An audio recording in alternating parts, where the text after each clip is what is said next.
There we go. That was terrible too. I look terrible. Let me go put a hat on, and the hat looks worse. Fantastic. All right. Hat. I tried. So nope, you didn't get away with it. So all right. Well, here we are. Thank you very much for coming on, Alex. I really do appreciate it. Some people know you as Alex Fallon, Skywalker. Had to be before. We'll wait a little bit to see some people poking on and all that. We can run through some introductions or however you want to do it. Just kind of give them a minute, but I really do appreciate it. It's good seeing you. It's been a minute too, right? God, I mean, I haven't seen you since before the hurricane, and luckily I didn't see you during it either. So, what's going on, Edward? How are you, bud? Thanks for coming on. Top, what's going on? Meant to message you the other day, Top. Congratulations on getting back on the tour. That's awesome. Top's going back on the tattoo tour. He's nice. Yeah, he's getting back to his first love. He's gonna do a free DEO tattoo for me when I'm finally ready to commit to it. Oh God, so I can't commit to a tattoo because I changed my mind 5 minutes. It would be like 10 minutes later. I'd be like, nope, change it. I want something different. Yep. Oh, there we go. Jeff, what's going on, bud? Thank you for joining. Yeah. Yeah. I was just gonna say I will be running the comments for us. If anybody's have any questions, I will answer with a comment. Of course, Papa can just bring it up on the screen as well. So, I haven't gotten a tattoo in 13 years. I think it's been is my last tattoo. So maybe I'm due. I don't know. I think once DEO hits 10 years, if DEO makes it to 10 years, I'll get a DEO tattoo. How about that? We're already at 5, so I mean, I'll get a fake DEO tattoo. Does that count for something? Lipstick on the sponge one on. It'll be good because by the time it's faded away, I'll have changed my mind about what I want. All right, let's see. So we got some folks on. It already is. See, how do you see? That's why you got to bring that up. It was that summer I went down to Tijuana. Whatever. No, that, by the way, close quarter carry CQC. That's Josh Delmonico I was telling you about. Oh, gotcha. Yeah. You're gonna like it. Some of the stuff you'll love. Some of the training that he does. He does a lot of clutch training, things like that. So he's gotten a bunch of guns from us, and he uses them instead of having to use sim training for right up. Oh, CRISPR. Instead of sim rounds at 8 inches doesn't feel good, so he uses airsoft instead. And a lot of the clinch training, they fight for each other's guns. Each guy has a gun. They fight for it, and it's a fight to the death. Whoever gets it and shoots first. So he does that. Does all that training. So it's really cool. Which is much safer to do with the airsoft guns for sure. When we looked at departments doing training with the company I own, it's the same thing. Like Sims is just they're like just juicy enough to be dangerous. Right. Yeah. So saving fingers and eyes and things like that. Plus, you don't have to wear as much safety gear with the airsoft stuff. That's so you're not loaded down with like the big heavy paintball mask with the chest protectors and stuff. Right. Both your brains combined. Hey, Tucan, can you find me some water squirting smoke grenades? I don't know. As a guy who works in pyro, the answer is no. Fire and water don't play nicely together. I mean, we can get they make paintball paint grenades. It's the closest thing I can think of. But thank you, Tom. You can get a paint squirting grenade, or you can get a smoke squirting grenade, but you can't get a water squirting and smoke grenade. You're not for what purpose does it need to smoke and squirt water? Tops. Good question. That's important. Yeah, that's to put out the fire the smoke grenade started. Yeah. Okay, let's see. So, all right, we're 5 minutes in. I guess we can go ahead and get started. I don't want to take too long today, and I really do want to respect your time. I know you were gonna try to stream. I know you got a whole nother one that you're supposed to be talking on. Don't worry about me. Just double booking streams over here. It's fine. We'll actually give a shout out to him too. It's because we do, like I said, we appreciate you coming on. For those of you who know, obviously we're going to be talking tonight about Clash of the Titans, happening February 3rd through the 5th. And very specifically, we're also talking about the JTF missions, which are run by Echo 4, and they're headed up by Alex Fallon, aka Skywalker, from Echo 4. So we're gonna turn that over to him, kind of give you guys who had any questions about it, who are thinking about doing it, what exactly the JTF missions are, because they're not run by DEO. They are a completely separate entity that is run by a separate company. Just happens to be at the same time outside of the hours of play for Clash of the Titans. And with that, there you go. What's up, guys? So I'm gonna start very basic. So some of you may have done one of these before. For those of you that haven't, I'm gonna scooch. There we go.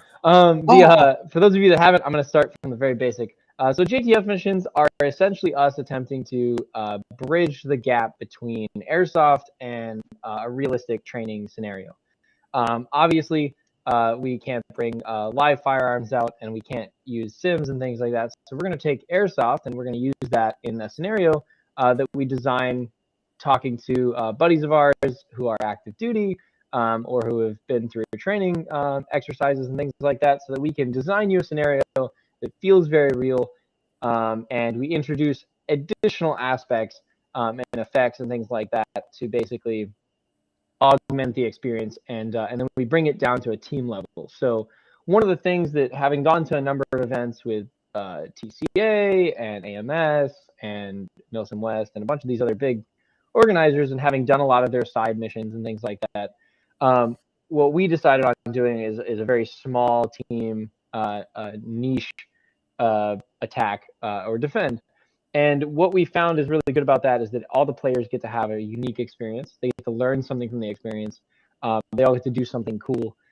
So as we're going through these missions, we'll have things like blanks. Sometimes we'll have like pyrotechnics and effects and smoke machines, and we have actors that we bring in and makeup artists that we bring in and all kinds of stuff to make it look and feel very real. And I take pride in the fact that when you come out of it, it feels like you got dropped into a movie scene or a video game or a real life scenario.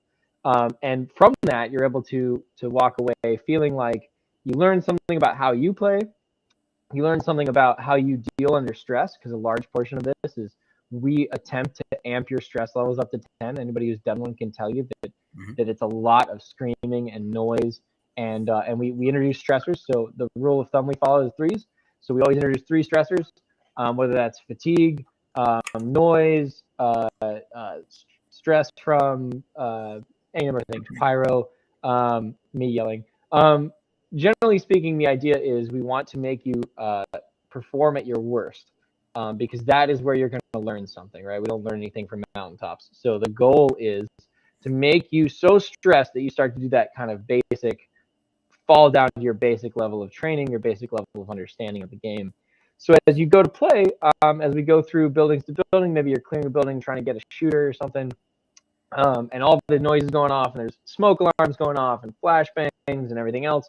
The goal is for you to feel like you were part of a team that went in and did this, and came out and learned something about yourself and learned something about your team. Now, you don't have to be part of a team to do this. You come in solo. We're going to team you up with other people. And generally speaking, sometimes some of the best groups that we put through have been groups of people that did not work with each other before. And one of the things I really enjoy is having people come in on Friday night who've never gone to Milsim before. Maybe they've done this, once or twice, and they haven't done a JTF, and they do a JTF mission, and they tell me how much it helped them during the day on Saturday, because you get the EBGBs out. You learn something about breaching, because all of our JTFs involve something interior. You learn something about working as a team. You learn something about violence of action, and things that allow you to take those forward and use them in your regular airsoft game, but also something about, hey, I can work under stress. Like, I'm okay under stress. I'm not going to die. This isn't, we're not doing this for real. We're not saving lives. Always take a second, take that breath, and then push forward. Let So me yeah, jump go in ahead. real quick. Just to I'm gonna roll back to dumb it down real quick and then turn it back over. Those of you that don't know, the realism factor is such to a point you will be touched and you will be touching people. Normally at an airsoft event, I like to stress this because game days and my events, no touching. Don't no touching at all. You can touch someone if they agree to allow you to drag them to safety if they're on your team. Other than that, no touching. People tend to get upset. To the contrary, the JTF missions, there's a lot of touching. This is as real can be without it being real. That's the intent, like you said. And so the noises, the flash, the activity, there is no slowing down, there is no timeout. This is absolutely as real as can be. And then again, I stress the idea that there you will be touching, dragging, pushing, pulling, and people will be doing that to you. So your agreement to it means that that's where your mind has to go when you do get involved in this. And to uh, add on to what you said before, absolutely, 100%. You do this. This gets you in the frame of mind for the next day. When you get ready to go out on the field, you have now, uh, you said you got rid of the jitters from breaching, getting through a door. You're not going to stand by the door and push it open and then step back. You're breaching through the door. You're going in. This is going to help you do all those things. So if you're on the fence about whether or not to do it, whether or not it's worth the experience, 1,000% absolutely worth the experience. And it's also not just the experience, but the training factor.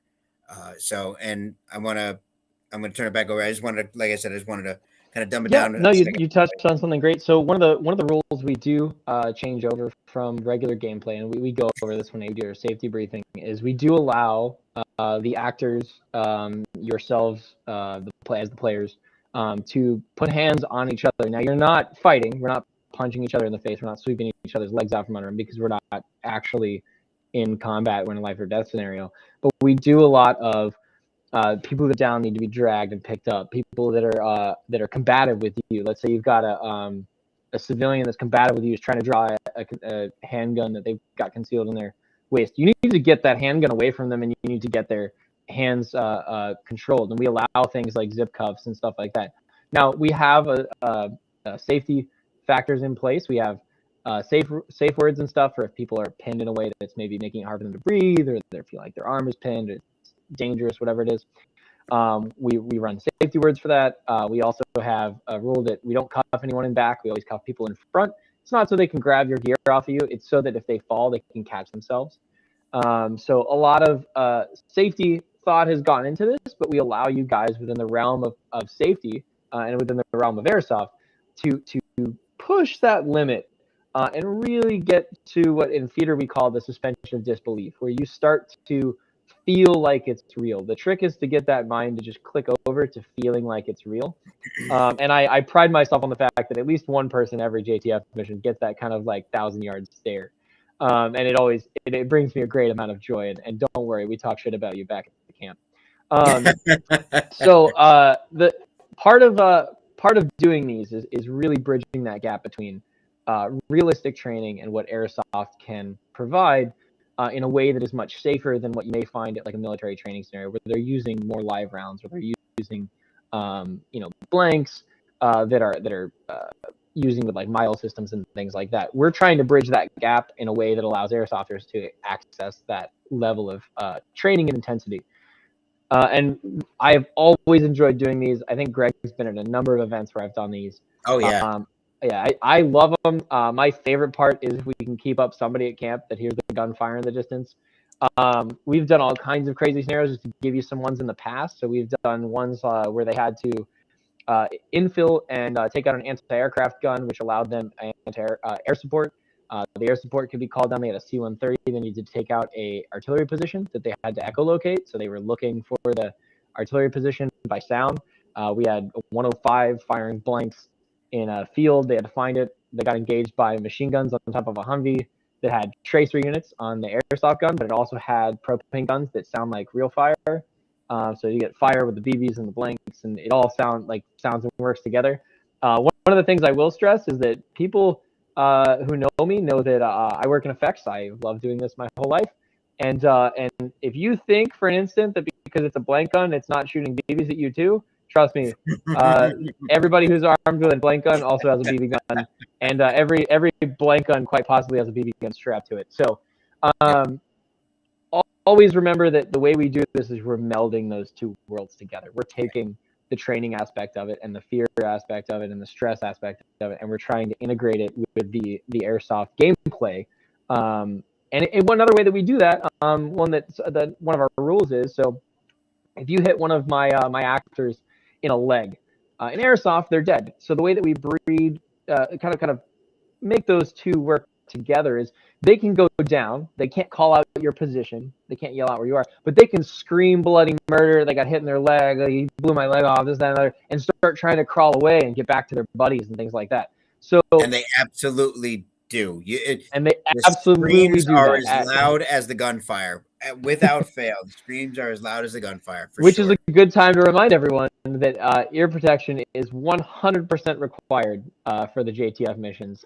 So whether you're using headphones like these, or using full head protection, or you're using Ear Pro, whatever it is, even if it is just squishies, put them in. You have to have them. We do check them before you go out on mission. It is not an option because it is too intense and too loud to accomplish without ear protection. That was, I guess there was a little little extra realism thrown in there, thanks to That sounds Seb. about right. Does that sound like Sebastian? Yeah, that sounds like Sebastian to me. I didn't hear about that particular instance, but it doesn't really surprise me, unfortunately. So yeah, I can always have a conversation with Seb about bodily fluids. We don't encourage the transmission of bodily fluids between people during JTF missions. Any bodily fluids. Not during the JTF missions, at least. Not during the JTF. Yeah, After the JTF mission, you can spit and bleed on whoever you want. I don't care. During the mission, though, yeah, no spitting on people. No bleeding on my AO, please. Yeah. So yes, Ear Pro, definitely. Is it mandatory or a highly recommended? it's mandatory. So we made it mandatory after we started using, how do I say this? Juicier devices. So, for instance, one of the things we utilize are Hollywood blanks, which are very different from blanks that any of you who have been in the military are used to using. Military blanks kind of sound like a pop. These blanks will deafen you if you don't have your protection on and you're in a building. So they sit around, I think they're 150 dB. And we've also known in the past, although I won't confirm or deny if we're going to be able to get them before this op, I'm going to try. We've used flashbang sims that are 175 dB. So there is no option. You must wear ear protection. That is a level of noise at which you will receive permanent hearing damage if you do not wear ear protection. So it is 100% required. And you don't have any to supply, correct? You correct. Any hearing protection at all? Okay, so I try to bring a box of squishies, but never count on that. Always bring your own ear protection. I try to bring a box so that we can make sure that people who forget it, because we've all been there, right? We've all forgotten something, a battery for our gun or BBs for whatever. Yep. Try to remember your own ear protection. I do try to have a box of squishies with me, but it's not always guaranteed. So, yeah. And I would not say cigarette butts qualify. No, 40 millimeter casings also not count. So yeah, it absolutely got to be something that that's actual ear protection and not cotton. Excellent. So we got. Sorry, I should have popped that up. So this is one of our vendors, Have Airsoft from down in the Miami area. He'll have some hearing protection available for folks when you guys come on out. He's gonna be one of the vendors out there. Excellent, that's good to hear. So you guys got someone you can get some ear protection from. Always recommend ear protection at airsoft ops in general. As someone who's irreparably damaged my hearing multiple times, I highly recommend even a cheap pair of over ears, even Z-Tacs work as communication headsets and a level of hearing protection that is sufficient in airsoft to deal with tag-ins and stuff like that. I know they're advertised as being 125 dB. I can tell you from a power perspective, they are way louder than 125 dB. So wear the ear protection. Over-ears are great. They also keep you from getting shot in the ears, so that's great too.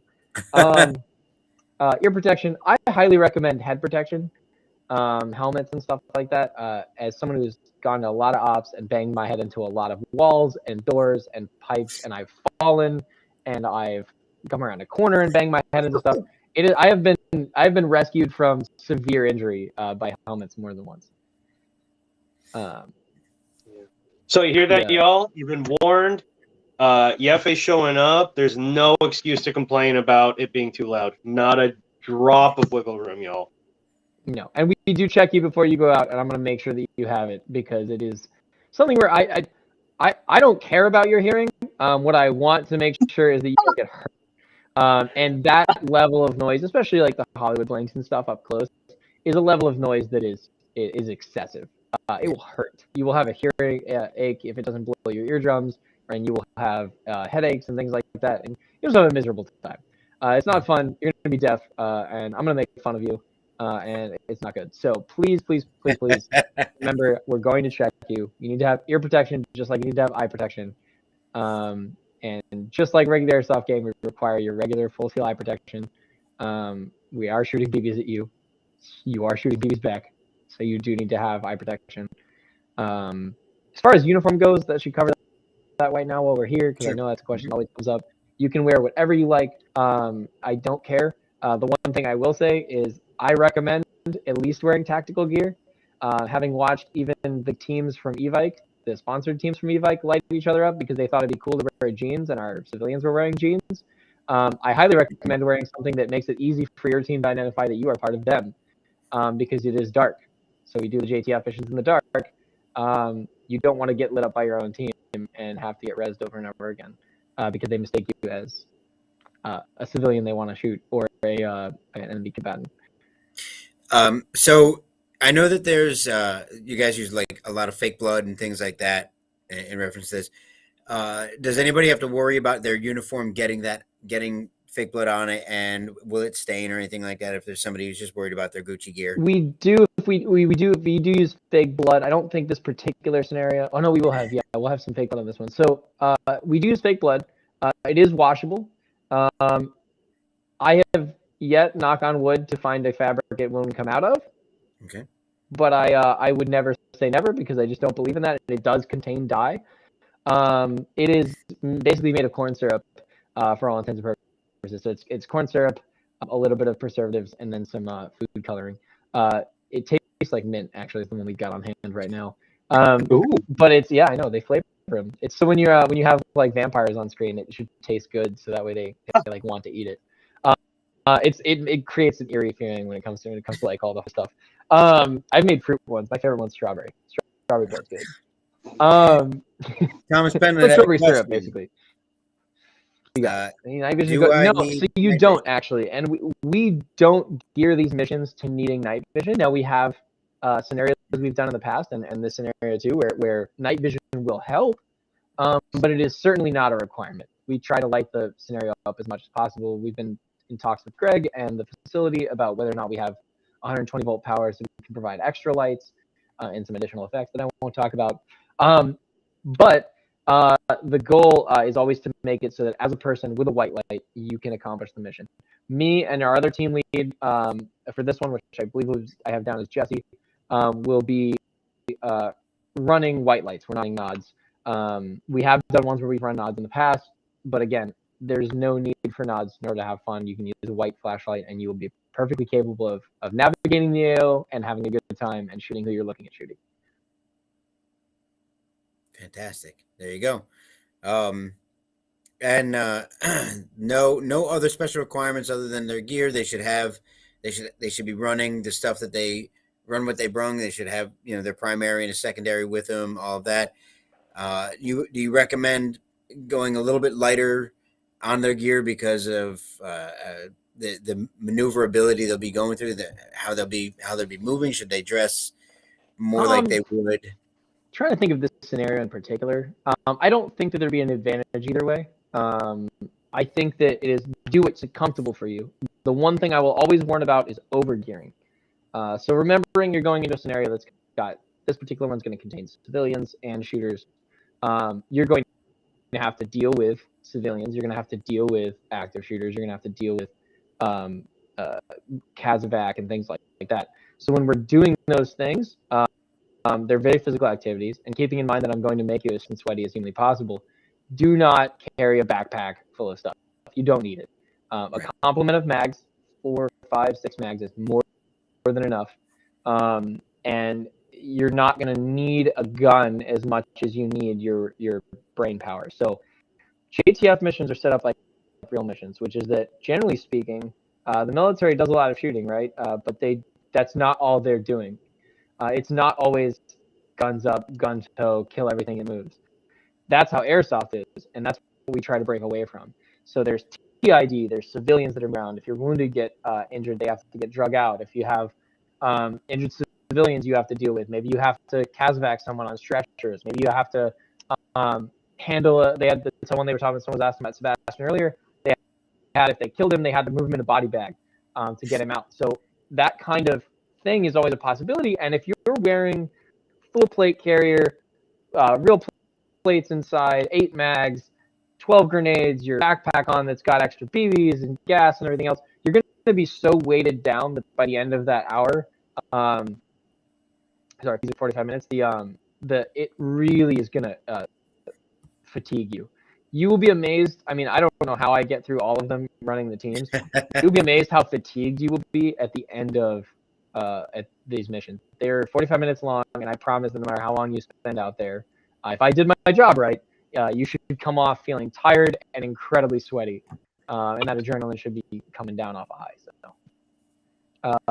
So if it's my first time Milsim event, will I be able to hang a JTF mission? Absolutely. In fact, we've had a number of people do JTF missions who had never been to a Milsim event before. My personal favorite was we had somebody who did a JTF mission before they ever played airsoft ever. And that was hilarious to me. I was like, we're dropping you into the deepest of the deep end. A weekend game will never be the same. So I'm sure we ruined airsoft for that person.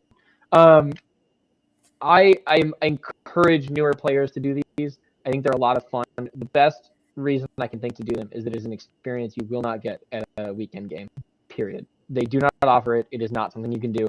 It's not something within the realm of safety you can accomplish with a large number of people.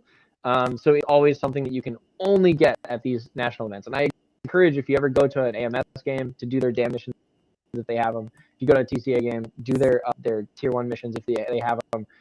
Always encourage these small missions. They're a ton of fun, and they're also a great experience that you can get at these national level events. So there's it's always good to see other people chime in who are involved in some other way. This guy, I'm not sure what his name. Yeah, he's costume. It looks like this guy's name's Cosplay. Let's call it cosplay. Awesome, Costume dude. designer and prop Glad builder. to see you out there. I'll talk to you when we get there. Always looking for costumers. We do. I work in the theater industry, so I've worked in theater my whole life, mainly effects. So I work in pyrotechnics, and always interfacing with those people, costumers, lighting designers, sound designers, pyrotechnic guys, our costume designers. All those people help us accomplish what we do for these missions, and I interface with them even if we don't bring them out to the JTF mission. I'll interface with them on building props or products or things like that. A lot of the props we use for the JTF missions are actually real props, in the sense of, like, let's see if I can grab something that's behind me here. So, like, we'll use AT4s like this one that have been rigged to fire blanks. So this is a real AT4, and we've rigged it up to fire 12 gauge black powder blanks. So it looks like it shoots, and then we can rig a charge or something that makes it look real. Get all kinds of rocket launchers and mortars and heavy stuff, and all of it's meant to feel and is real. And so it's a lot of training devices that allow you guys to get a chance to do something cool, feel something cool, play with something cool. And also, everyone's always like, "Oh, I want to shoot mortars." Great, awesome. Here's a 120-pound mortar tube. Here's a base, and here's 2 rounds, and they weigh 90 pounds. And all of a sudden, firing mortars doesn't sound like fun anymore. Right. So a lot of the goal of this is to make you guys get a chance to do something really neat and unique. And I am an avid collector of dumb shit that I shouldn't spend money on. So, as evidenced by the tank in my garage. I was gonna say, yeah, the vehicle in the garage right now is yeah. Oh, Yeah, but it's been a good investment, though. I mean, gosh. It hasn't proved me wrong yet. I haven't felt bad about buying it yet. Don't get me wrong. There's been a lot of bloody knuckles inside of that vehicle, but yeah, 2 years, blood, sweat, and tears, and it drives. So that's worth something. I would love to see it down at the event this year. I know you're not going to be able to. You're not bringing it down this time, right? I don't have any plans to. If one day when I go to one of your events where I'm just playing, I'll bring it. I'll drag it down there. Yeah, We gotta get some of the trailer. Damn thing's 8,500 pounds. That's a small piece of armor. My mini will tell Yeah, it. is that it? Yeah. It's like at the very edge of needing a CDL. Like when it comes down to like the size truck you need plus the trailer plus the device. Yeah, Drive it down, whatever. Drive it. Oh yeah, there you go. If it wasn't, dude, I drove a Humvee down. It was down you. Yeah, down. It was 2 hours south. Not so bad. It was an '80s vehicle. This is from the 1950s. I'd more worry about it just like not deciding it wants to be a motor anymore. We'll just Tesla swap the engine. It'd be great. Yeah, there's motors and stuff. Having you come down. This is the first time we've had you do a JTF mission for us. And I mean, this is our first national event. North versus South. The North versus South events, they were big, they were fun, they were great. They were a little bit more on the fun side, as evident of the duel at the beginning at the opening to choose sides. That was a good icebreaker. I thought it was fantastic. Yeah. This one is more of a national level event. A little more seriousness applied. But it. Gonna start this one with a duel. I really do. I appreciate you doing it, coming down. It definitely enhances the event. I hope people really take advantage. If we do finish filling up for Friday night, I know we talked about opening tickets up for Saturday night as well. And I mean, if there's those that want to be a part of it, but they won't be able to make it Friday night, please let me know, message me, and we can do that. I just, my fear was setting it up for both nights and then thinning it out so much on one night and the other night that you get, 8 people and 8 people as opposed to, filling it up. But anybody, if somebody wants to do it, but they can't get there for Friday night, let me know. We'll open up some Saturday night tickets and we'll get you guys going. True. And will you be? I'm trying. I don't recall. Will you be playing the event as well? Are you going to play? I will not be playing. I'll be adminning with you. I'm going to be working with you on anything you might need, or just boredly shooting fireworks or something. I don't know. Yeah. My intention is to help you during the day. And I mean this with the kindest of hearts. JTFs have ruined airsoft for me. So I do the JTF missions and I run them with you guys, and I know what's going to happen. As far as like what the scenario is, but they're different every time. I'm exhausted by the time I run all of them, and during the day, I'm just happy to sit back and watch everybody kill each other, and then I go back to doing it at night. So we normally do these when we've done them at the prison. We've done them for Friday and Saturday nights, and it is a full-time job just to get them set up and run and do them smoothly. So when I wake up in the morning, I take that like 2 hours with a wonderful grain of salt and a hot cup of coffee and an MRE. So it is definitely one of those things where like I'm there to help you. That'll be doing. I don't play though because during the day I'm like I'm good. I know myself too. I'll injure myself during the day and then I won't be able to do the JTF stuff and that'll make me hell. So. Thank you, Tom. I appreciate you joining, bud. This is to Thomas Penland, and I look forward to seeing you out there. Steve, Tom, Tats, thank you, brother. I really do wish you and the team, or just you by yourself, but I know that doesn't happen. Come on, I wish you guys can make it down. I know it's pretty far for you. Maybe the next one we do, we'll try to have it further up north. I really do wish you could be here for this one, though. It's going to be absolutely fantastic. This is Bulldog responding to Tats, telling him to bring it down. The pinnacle of dignity and decorum. That is. So the bottom line to give a quick summation, I'll let you finish it too, is guys, this is something that you're not going to experience anywhere else. I say that knowing what you do for airsoft. Now there are places where you can go and smoke filled sim rounds. All that, absolutely, you can do that there. But I'm telling you, most of the guys that are involved in airsoft are never going to go do that. This is the only time you're ever going to get the opportunity to do that as at one of these JTF missions. So really got to get. Please get videos so I can share with my coworkers. There, I currently there's videos all over. If you go on YouTube, you look up any of the damn missions from back in the Doomsday days. Look up the JTF missions. Look any of that up. You can absolutely find it. But I know you record first person video stuff during the JTF. I try to. I will say this. I have. I think that's the biggest note I get every time. People are like, "There's no videos. Like, you guys don't have any footage of all. Like, this is so cool. Why is there no videos?" I was like, "It's at night, and we're all having too much fun doing it to get the footage right." Right. Mini Dom came last time with 3 cameras on him, and like the battery died on one, and this one didn't record right, and all kinds of stuff. And I just remember going, "That's fun. The experience is for you there in the moment." It's like going to a theme park and videotaping everything, right? It's not as good as being there. I will say one of the best videos out there. If you want to know what a JTF mission is, go online, find Phoenix Feather Airsoft. He filmed the JTF mission with a color night vision camera and a GoPro, and he shows the footage side by side. You really get an impression of how dark it actually is compared to what you're seeing. And they were able to capture what I feel like was a lot of the intensity and what's going on.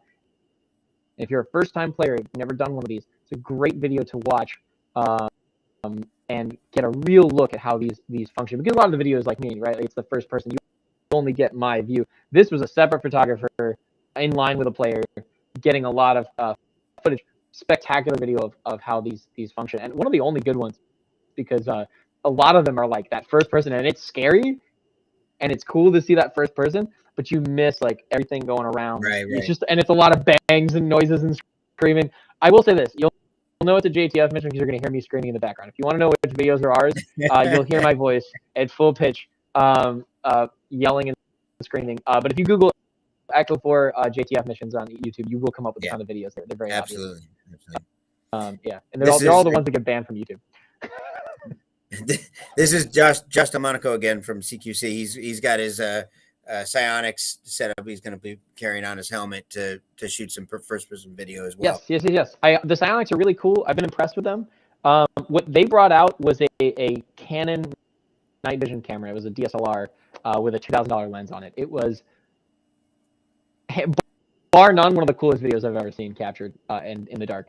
But the psionics are really impressive for what they can do, especially on a full moon night. I've been really impressed for their price point too. Highly recommend those if anybody's any like of the like digital night vision stuff that's starting to come out for airsofters. That stuff is way better than for the money you're going to spend. You're trying to get all the way up into like the PBS 14 range, where you're spending $4,000 on white phosphorus and stuff. The bottom line is you can get $40, $50, $60, $70 Amazon night vision cameras. They're absolutely, I mean, no, they're not 4K. They're not, but they're adaptive. They're the same. It's the same technology that's used in backup cameras on cars. You know, it really exactly. is. It's just, it's an ISO. It's a high ISO setting where it's pulling an extra and light. it adapts. The lens opens up and you can see at night. You don't have to spend a lot of money. If you're wanting to do that kind of quality, then go ahead, spend the money. But if you're just wanting to capture some of the night stuff, literally I think it was 110. I thought about carrying them here in the store. The retail's like 110, I think, on them, and they're actually optics for your gun. Cheap, inexpensive. They got an SD card slot for them. The whole thing. Hit record, night vision, and they automatically adapt from light to low light. So, I mean, if you really want it, guys, it's there. Don't worry about. You don't have to spend $1,000. It's not necessary. You don't have to go thermal. It's simple. Thermal will never be cheap. That's the one thing that's never come down in price. Right. I think the cheapest thermal stuff I've seen is like $400, and it's like it's crap. It's not good. It's not that impressive. And the nicest thermal stuff I've seen is well in the 5-digit range, and it is still not like you still look at it and you go, I know there's better quality out there for $120,000. But you don't need any of that, dude.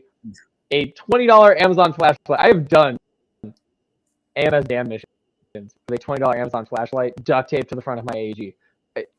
There is no need for night vision at these missions. I just want to stress that. There's no, if you don't have it, fine. Dude, I sold mine. I had the Gucci L3 tubes with the white phosphorus and stuff, and I'm telling you, I used it so little and I found it so ineffective for anything except for land navigation that I was like, I'm good. I'm going to use a bright light. I'm going to use a $150 stream light that can blow those tubes out of the water. Oh my god! I can cause $4,000 in night vision damage like that. So, yeah, highly recommend flashlights. I just could never legitimize wearing like 2 used cars on my head, like for just to see how they do. You know? Oh man, I've seen kids trying to rig the like old school night vision like scopes. Oh, Like binoculars. Yeah, and I'm like, don't do that. You're just gonna hurt your neck. You're not gonna be able to hit anything. You're gonna hit your neck. If you had to like navigate through the darkness and that was all you were doing was like land nav, maybe I guess. But even then, it's so grainy that it's barely worth it. I'm gonna wanted to share this with you. So I wanted to get your reaction first before we even post the map up. Kind of do a little segue here with you on. You've been to all the Overwatches. You've played at the prison more times than anybody can count. We are. This is our first. The first time in I think it's 4 years that the entire AO has been opened up again. In previous events, NVS and Southern Watch and all that, Doomsday were the last ones to use the entire AO, and then it was closed down to just the prison. So now we've got it open again, and the biggest difference now is one of the biggest differences, noticeable differences, is the what used to be called ISO Camp is now called the Village. Versus that's where it was, and the bear and all that. That entire area. So we've talked about it on previous stream. Okay. We back? Sorry. I popped up, said it was connected. You're good. You're just kind of bouncing in and out. Yeah. So I don't know why that is. That's weird. So the you're losing pixels too. Your computer's just like, yeah, I don't want to be in the stream anymore. that's really weird. Can you talk a little bit about that? And then I'll shut up.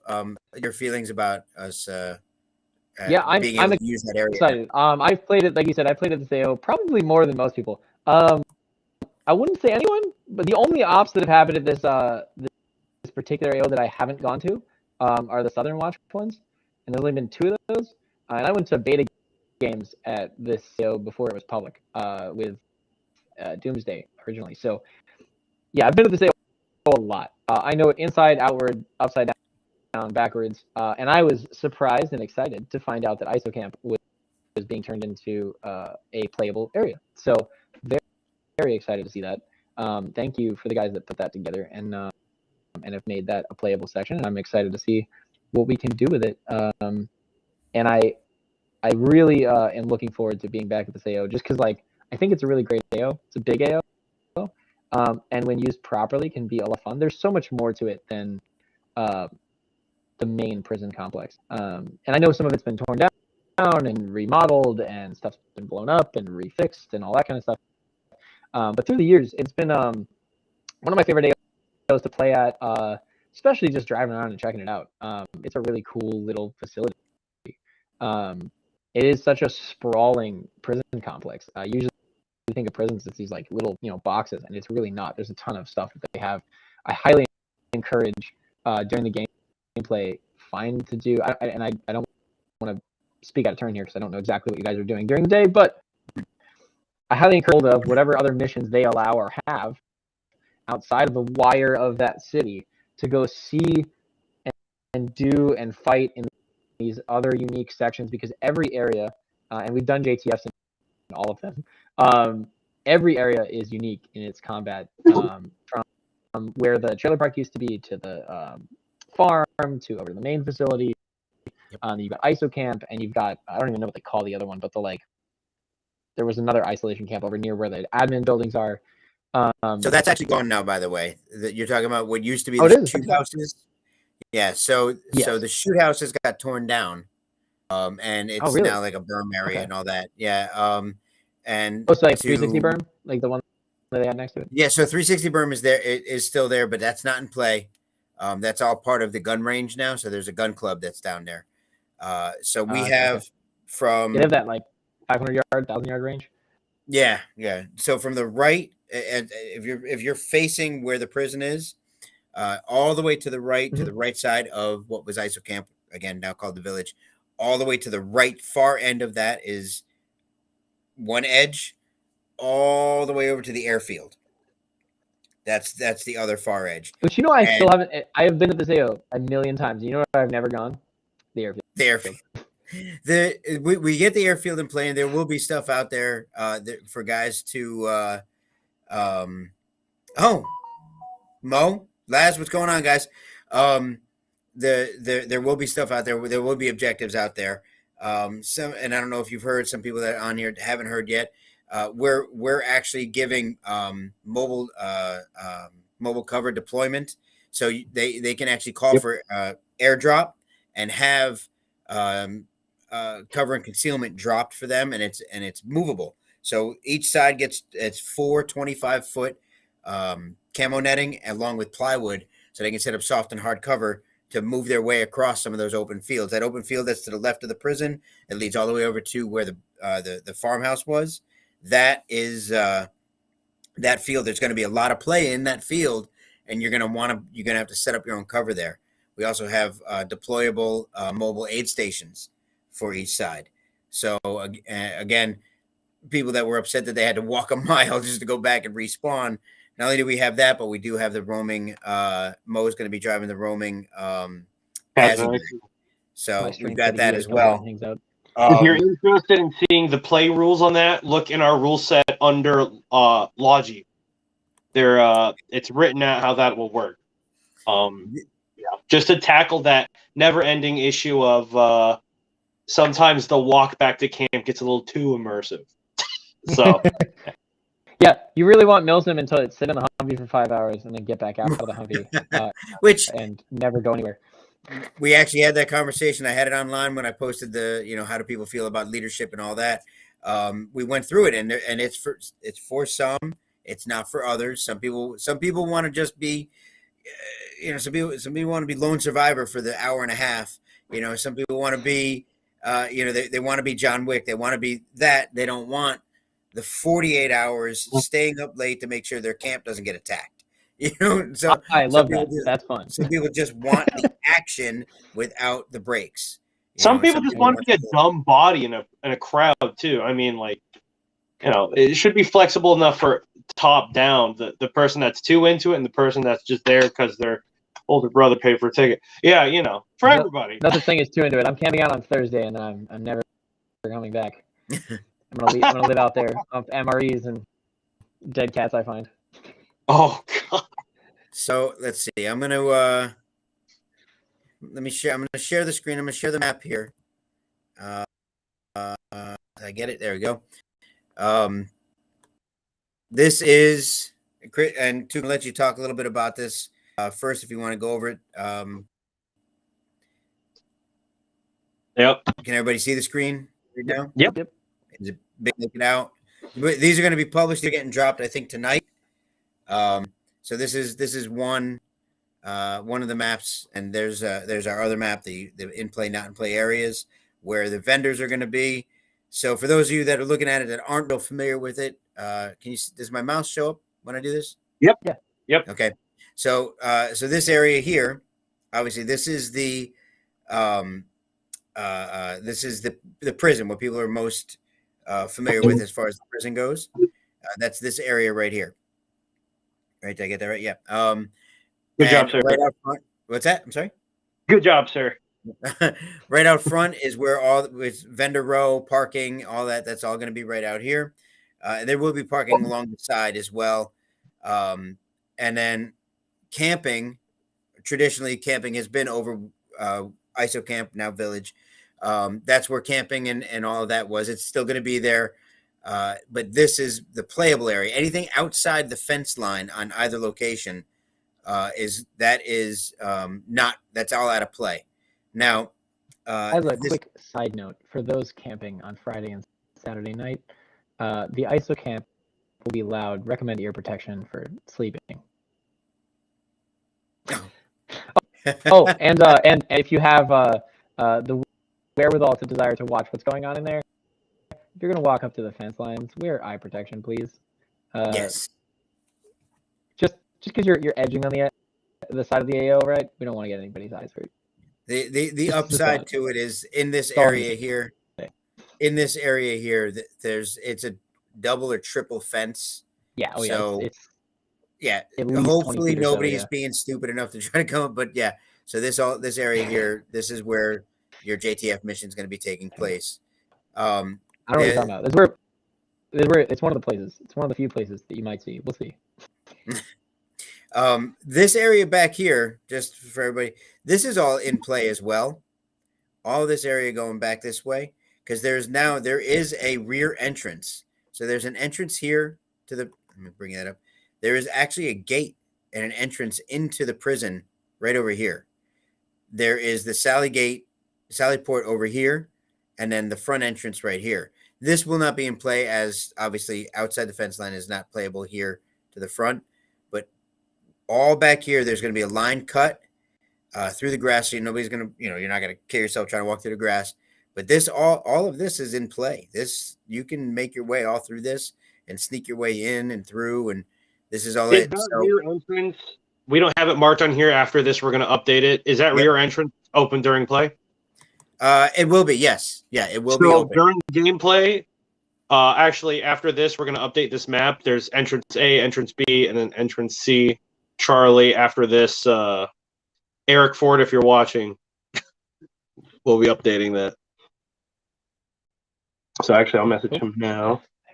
I'm going to jump off real quick, but I will catch you guys later. I got to go jump on my other game. Thank you very much. I really love you guys. Coming. Thank you so much.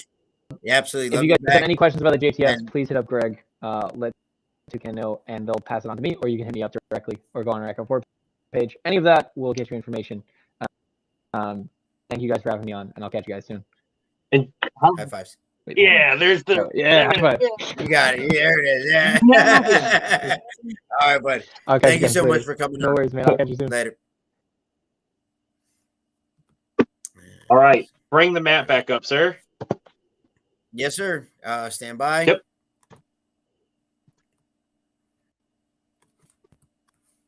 Try that again. There we go. Yep. All right. Which one? You want that one? Yep, that's perfect. So the area open and play, everything between CP Bravo and CP Delta is in play. There you will be reliant on your squad leads to relay information about that. But I had some questions that our brothers and sisters down south at Operation Xmas asked me about in terms of parking and facility maintenance. So if you could zoom in near the parking, vending, right next to Alpha, if you could just zoom in there a little bit more. Yep. Okay, so can't do. So for those that ask, especially Dade County Milsim, the facility will be mowed. We are really emphasizing with the facility to keep up. Greg had already mentioned that we will have paths mowed. You're here, and I had a question. So parking and vendor. For the parking area, this is also where the RV and camping area is, correct? Negative. Nope, that is over here. So, for those that, if you see this, had asked, can I set up my RV on the helipad? Long and the short is no, because that is our vendor and staffing area. Yes. So thank you for that. There's two birds with one stone. And guys, again, after this, we may use it as overflow. If we need it, we may use it as overflow. Okay. So depending on if we fill up the parking area over here, the camping part here, we may use it as overflow. But for those. This is those that are living there for the 3 days. That's this. You can drop all your stuff and then park over here and like bring your stuff over this way, park over here and play, and then drive back over here if you want. Again, if we run out of space here, then we will move people over here if need be. Switch to the other map. All right. So that particular area marked in red, those are the, if I'm not mistaken, the old like condos, right? Or the villas? That is correct. Yes. So just to emphasize that, I mean, really the map is pretty self-explanatory. We cannot stress enough, this is 1,200 acres in play. 1,200 acres. If you do not pay attention, you will get lost. I would recommend the buddy system for players. We will have a night game outside of the JTF, most likely occurring in the area that the JTF mission will be in. So those that missed out on the ticket price to play in that amazing immersive experience that you should go to, by the way, it is going to be awesome by the Echo 4 boys. We will potentially be dipping into that in some capacity for you. Really, there's not much else to talk about the map other than this map will be updated.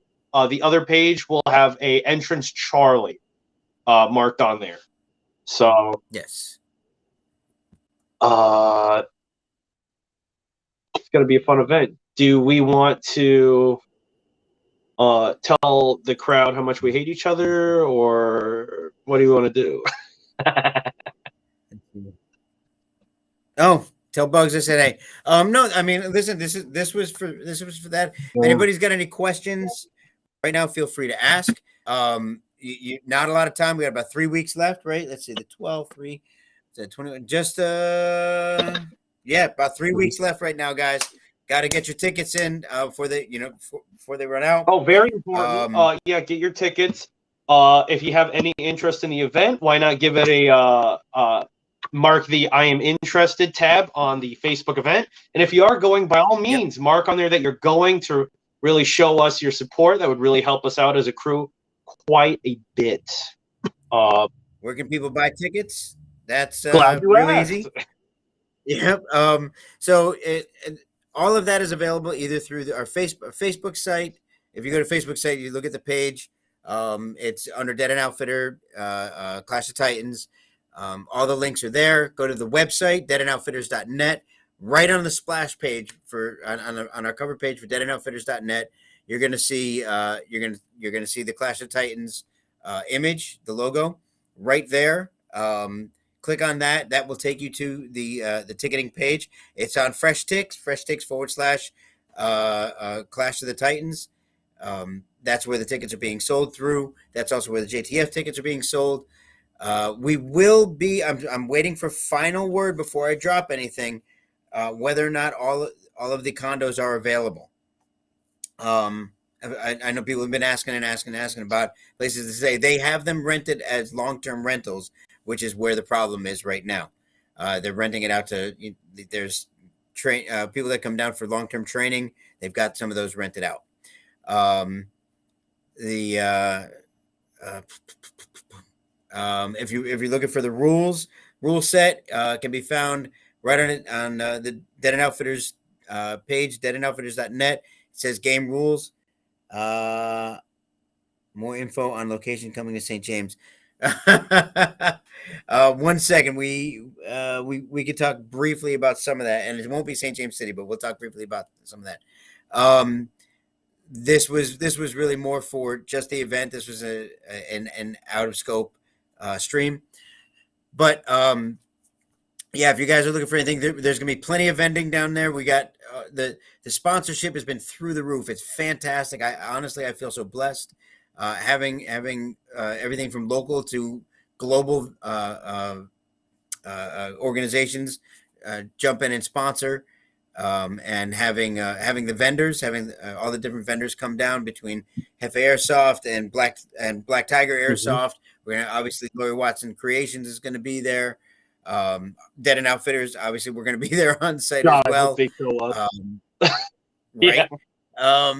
We've got just between the vendors and the sponsorship, it's absolutely been amazing. CQC, I've mentioned them several times. Really, one of the big reasons I mentioned CQC so much, they took care of all the shoot houses for us and built those out.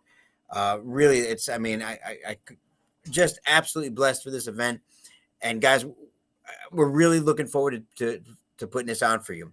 We want you to have the best experience possible with this. It's not about us, it's about you, and that's really what we're hoping to get out of this. And just a quick teaser, we won't be going back to St. James City. We're actually trying right now. I'm in the works with the realtor. We're trying to be no more than 10 miles off the highway, so we can pull it. Anybody can make it without problems. And we are working on an indoor/outdoor arena. And to give context, St. James City, the hurricane said no more airsoft for you. We literally lost the field because of the hurricane. Instead of reinvesting in the location to make it playable, we're pocketing the money to invest in a future. We always said those that attended our field, it was a temporary, permanent field. And permanently temporary. Literally by God's will, that came into fruition. So Papa is working. He is getting gray hairs. Cheryl Crosby. He will not cease to speak. He has been working on it. We're all working to bring something more to the community, as always. So it's tough. This event's going to be nice. The future is looking bright. Yeah, this is going to be an absolutely fantastic. And I saw Holtzclaw just said, he was here for, and it's not about us compared to anybody else. The only comparison I'd like to give in regards to the Southern Watch event, and props to Mir for coming down and having that event. By all means. The area that you'll be playing in compared to that, quite literally, is twice the size. Yes, the prison's involved. Of course it is. That's the center of it. Yeah. But you're now playing on twice the amount of landmass, 1,200 acres altogether, and adding in additional physical buildings and locations. So even the loading docks are in play, the farmhouse is in play, all the shoot houses are in play. Like all of that is now in play. And each side is going to have access to their own deployable vehicles. If you need to be picked up, dropped off, things like that, you call it up, and it's at your beck and call. Each side gets that. This is really truly going to be an experience for you guys, and we're stealing from big name playbooks. That's really how we got some of the ideas that we have. Doomsday did a great job at having vehicles, so obviously we're taking that. TCA does a great job at allowing for mobile spawn, so we took that and went one step further. A lot of things that we did, we took from other people, and we're doing the best we can for you guys, and hopefully you enjoy it and it makes it better for the next time. If you compare us to other events, which is absolutely fine, I'm speaking purely for myself, not Papa. Fun. I care about fun. I care about the stories you tell after the event. If it's just as good or more so than other events, Overwatch, Southern Watch, North versus South 3 event, which is our event, fun. It's just fun, community, camaraderie. So compare us, but the intention and goal is fun. Fun. Absolutely. Anybody has any questions in regards to the event, anything like that, feel free to give us a shout. You can catch us on Facebook, either personally, myself or Toucan, or through the business page, Dead and Outfitter. You can go to the website and ask questions. You can give the store a call and ask questions. Any questions anybody has, please don't hesitate. Give a shout. Happy to answer them. If you got questions about the JTF mission, you want some more information, I know that Skywalker's happy to answer those questions. We'll do all we can to direct you to it. So by all means, feel free, ask away. We're happy to help. You'll see Papa at Thunderdome in North Carolina the weekend of the 29th. You'll see me this weekend. 20th. Sorry, 20th. You'll see him the 20th at Thunderdome. You'll see me this weekend at Wayne's World by Warzone and the PFC Riley game. So catch us out in the field. This is one of the 2 times you'll ever see Papa having fun ever. So write it down. Yeah, for those of you, those of you that are actually going to Thunderdome, I look forward to seeing all you guys out there. Dark Horse 6, all you guys. Yep. Can't wait to be out there. Chance for me to go out and do something I've been wanting to do in airsoft for at least 5 or 6 years. That's got a chance to play inside a mall. So thank you very much, CRISPR. I appreciate the invite, and I'm super excited to go there. So I'm looking forward to it. That's it. And that's all I got. If y'all got nothing else, I got nothing else. You got nothing else. You got nothing else. There we go. All right, y'all. Have a great one. Thank you very much. And till next time.